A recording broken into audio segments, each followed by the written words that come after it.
Okay, so that hydrostatic pressure is going to be the pressure in the vessel, kind of pushing it outward. So this is hydrostatic pressure, right? Yeah. And then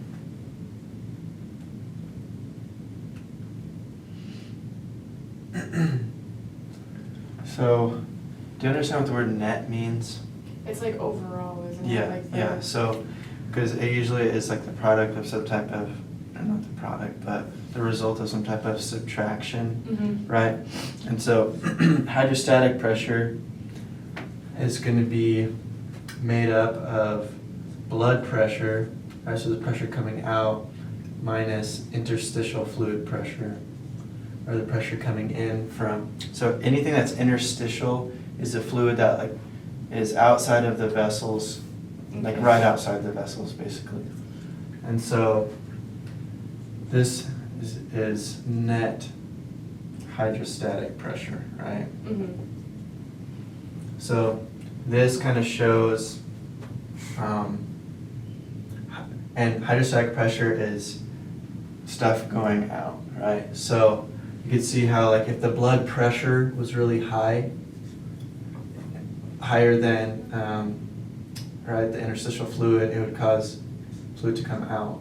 But if this were higher, you'd get a negative result, so there wouldn't be any flow, because this would be higher, right? But still, with hydrostatic pressure, we're talking about going out. So it's not like if this is bigger, this will come in, because I think that's osmotic pressure, right? Yeah, because, yeah. So now, so this is hydrostatic. So now osmotic pressure is net. Osmotic pressure is talking about going into the cell, right? And so that's made up of, okay. So the osmotic pressure, the way this is kind of balanced is talking more about solutes and stuff like that. Do you remember talking about like an isotonic, hypertonic, hypotonic solutions? Oh, yeah, with the cell and the fluid around it and stuff. Yeah, right. So basically, because osmosis is talking specifically about water passing through a membrane, right? Okay. Without any proteins. The way that works is like, so when it talks about blood colloid osmotic pressure, that's talking about like the concentration of plasma proteins. And then interstitial is called the proteins in the interstitial fluid. So you could think of it like this. So let's say we've got a ton of proteins on the inside and then only a few on the outside. Which direction is the water going to flow? Out. No, it's going to, oh, dang it. Isn't it going to flow out because there's more? So it's going to flow in, I don't know. Yeah, it's going to flow in, right? Okay. Because it's kind of the, because high to low, is that what you're kind of thinking about? Yeah. Yeah, so it's kind of different with osmotic pressure. It goes, basically, I think of it like this. The water always goes towards a higher concentration to dilute it.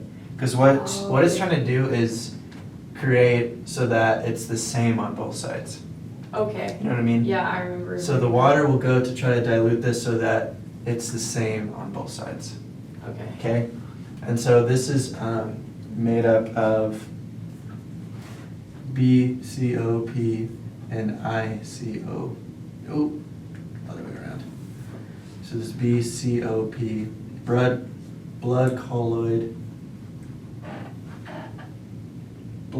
osmotic pressure, and interstitial colloid osmotic pressure.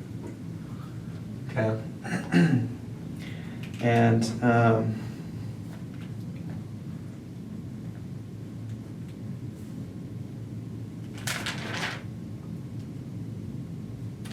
okay, so then this osmotic pressure is BCOP minus ICOP.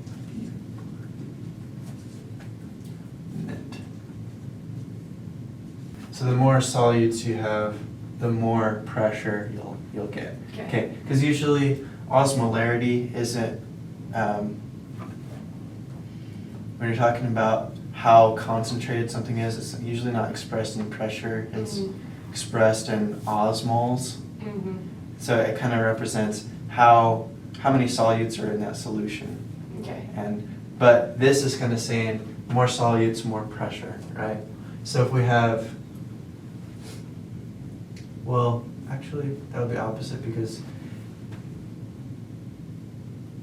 if we had higher pressure, we'd go this way. But anyways, so the more solutes you have here, right, and the less solutes you have out here would cause osmotic pressure to go up or push inward, kind of like this picture right here. Mm-hmm. So you'd have blood flowing in if you had more proteins, these albumins, on the inside of the blood than on the outside.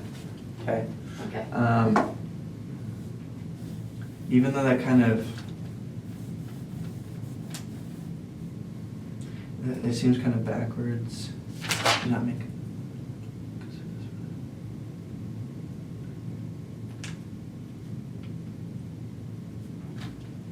Oh, okay.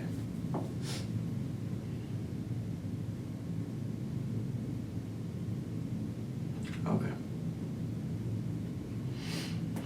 So usually this is always going to be larger, right? Because the blood contains a ton of different proteins, and so it's always going to be more concentrated than the interstitial fluid, right? But depending on how concentrated it is, kind of determines how quickly the osmotic pressure will flow. Okay. Okay, does that kind of make sense? Yeah. That's what it's saying there. Is that Gotcha. because it says large proteins don't pass through the capillary walls, and the difference in protein concentration between blood and interstitial fluid is responsible for osmosis.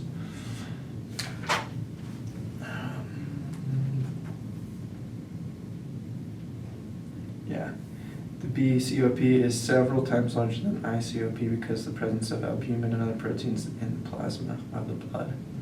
Therefore, the net osmotic pressure. And they're giving numbers here, and I don't know if that's what it always is or what that's typical, but anyways. Okay, so we've got pressure going out versus pressure going in. That's hydrostatic versus osmotic. Mm-hmm. So the net is that what we're talking about? No, net filtration pressure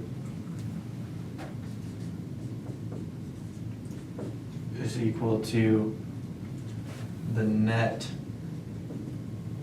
hydrostatic pressure minus the net osmotic pressure.